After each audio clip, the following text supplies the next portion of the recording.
झारखंड और अब दिल्ली विधानसभा चुनाव में सीट बंटवारे को लेकर हुए बवाल और केंद्रीय मंत्री चिराग पासवान को मिल रही तरजीह के बीच केंद्रीय मंत्री जीतन राम मांझी ने बड़ी बात कह दी है। जी हां, हमने सीट नहीं मांगी, इसीलिए नहीं मांगी। लेकिन क्या ये न्याय है? क्या जीतन राम मांझी का कोई अस्तित्व नहीं है? जीतन राम मांझी की पार्टी हम एनडीए का हिस्सा है। मेरे वजूद के आधार पर मुझे सीट दो, इससे मुझे कोई फायदा नहीं है। इससे आपको फायदा है। लगता है मुझे कैबिनेट छोड़नी पड़ेगी। आइए आपको बताते हैं इस पूरे मामले के बारे में विस्तार से।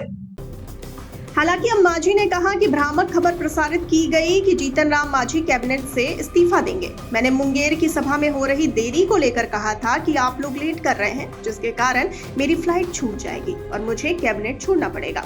वैसे लोगों को मैं स्पष्ट कर देना चाहता हूं कि मैं मरते दम तक प्रधानमंत्री मोदी का साथ नहीं छोड़ूंगा। हम सब अभी देश और बिहार के हित का कार्य कर रहे हैं। इससे पहले मुंगेर में आयोजित एक कार्यक्रम में जीतन राम मांझी ने कहा कि झारखंड में मुझे सीट नहीं मिली। ठीक है, मैंने सीट नहीं मांगी, नहीं मिली।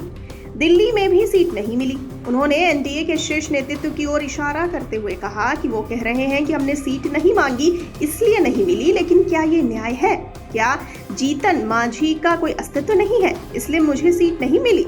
जब वोटर हमारे साथ हैं तो सीट मुझे क्यों नहीं मिल रही?